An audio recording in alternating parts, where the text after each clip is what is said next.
자, 며칠째 계속되고 있습니다. 무인 항공기가 대한민국 하늘을 침범했습니다. 북한 얘기입니다. 자, 관련해서 얘기를 좀 나눴으면 좋겠습니다. 자, 윤상호 군사 전문 기자 나오셨는데요. 저 관련된 해설 좀 부탁드리겠습니다. 네. 자, 그러면 오늘 국회에서도 다양한 얘기들이 오갔습니다. 우리가 관련해서 대정부 질문도 이어졌는데요. 어떤 모습인지 국회에서의 답변 모습 보시고 얘기를 나누겠습니다. 초보 수준의 무인기로 청와대 상공이 뚫렸습니다. 청와대 방공망이 뚫렸습니다. 국가 안보에 구멍이 뚫린 거 아닙니까? 별도로 파악해. 아니 국민들 저한테 말씀하실 게 아니고 국민들이 이해하시도록 말씀 좀 해주십시오. 관심이 적었던 게 사실인데 이 점에 대해서 특히 유의를 해서 향후에 여러 가지 전자 제어장치로부터 시작해서 고난도 기술을 습득한다면은 얼마든지 자폭 기능도 가능할 것으로 저희는 생각을 합니다. 저 답변은 좀 실망스러운 얘기인데 정홍원 국무총리가 그동안 관심이 좀 적었다고 얘기를 했네요.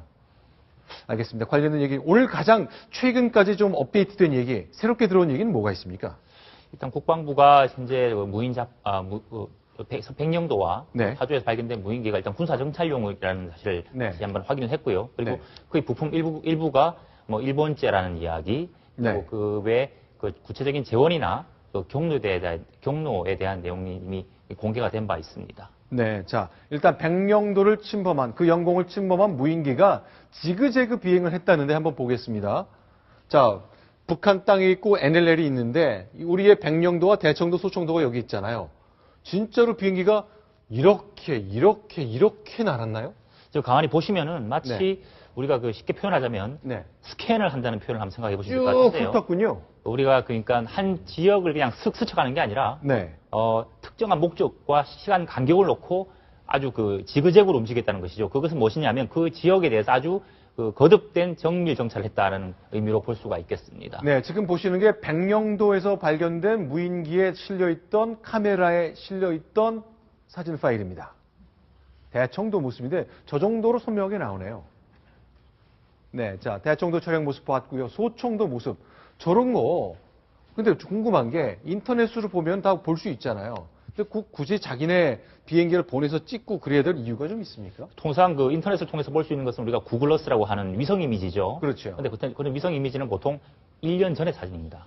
아, 1년 전이요? 그러니까 가장 최근의 모습을 특정한 군사적 목적을 갖고 정찰을 한다면 직접 네. 가서 보는 것이 정확하지 않겠습니까? 아.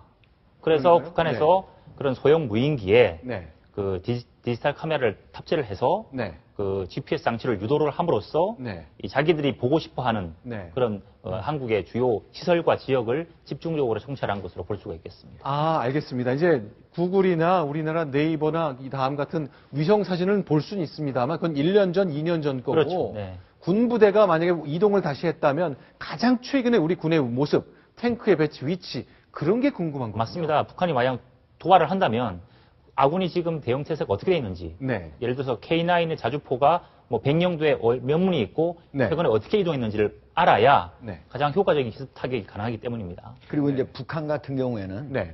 지금 이제 위에서 상공에서 바로 지상을 보려면은 네. 두 가지 방법이 있습니다. 하나는 위성, 네. 그리고 하나는 저렇게 무인기가 있는데 북한은 현재 인공위성을 통해서 정찰 위성을 쏘아 올려 가지고 볼 수 네. 있는 상황이 아니거든요. 그렇기 때문에 무인기를 통해서 한국의 여러 섬 그리고 남한 전체 지역을 탐지해 보려고 했을 가능성이 높다. 이렇게 얘기할 수 있습니다. 네, 그런데 무인 항공기가 지금 저희가 알기로는 파주에서 떨어진 거 한 대가 있고요. 그다음 백령도에서 떨어진 거 한 대가 있어서 두 대로 알고 있었는데 한 대가 더 있습니까? 지금 그럴 개연성이 높습니다. 아. 파주에 떨어진 것은 엔진 고장으로 추락했고요. 네. 백령도에 추락한 것은 연료 부족으로 추락을 했는데 문제는 그 당시 백령도에 접근하던 또 다른 제3의 비행물체가 있었다는 겁니다. 제3의 비행물체가 있었다? 우리 군의 레이더에 포착이 됐는데 네. 때문에 그 당시에 보시는 것처럼 31일 낮 12시 40분에 해병대가 벌컨포를 한 5분가량 세 차례에 걸쳐서 쏘았습니다. 북한이 대포를 우리한테 날렸으니까요?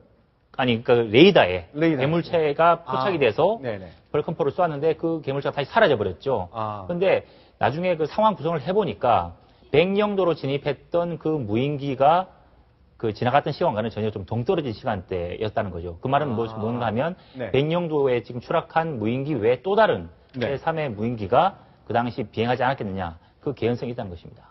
그럼 뭐 충분히 예상할 것 같습니다. 지금까지 2대 보냈는데 2대가 다 떨어졌을까요?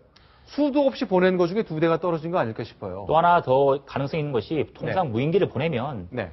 추락할 경우에 대비해서 최소 2대, 3대, 뭐 그 네. 이상 보내서 네. 같은 지역을 좀 짧은 시간 내에 더 많이 정찰하는 것이 좋겠다고 그렇게 네. 판단할 수도 있겠습니다. 네.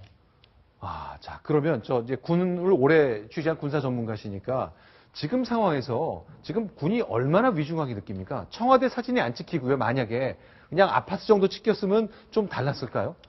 사실 이 무인기 자체는 그 기술적 수준은 그리 높지 않은 것으로 평가가 되지만 문제는 이 뭐 2천만 원, 3천만 원짜리 무인기에 우리 영공이 뚫리고 네. 청와대 사진이 나왔다는 것이 가장 큰 문제인데 네. 더구나 문제는 그 레이더에 포착이 안 된다는 것이죠. 네. 우리 군이 그렇기 때문에 적어도 탐지 레이더를 새로 도입하고 네. 또 그런 각종 대책을 지금 마련하겠다고 발표를 한 상태입니다. 알겠습니다. 제가 보기에 지금 네, 알겠습니다. 자, 그러면 무인기 관련해서 우리 하늘이 뚫린 것 때문에 많이 걱정이 있는데 연일 계속 새로운 사실이 나오고 있습니다. 2대가 아니었다네요. 1대가 더 있었고 우리가 발칸포로 떨어뜨리려고 시도했다는 겁니다. 자, 복잡한 상황 계속 이어지고 있는데 관련된 소식 계속 소개해드리도록 하겠습니다.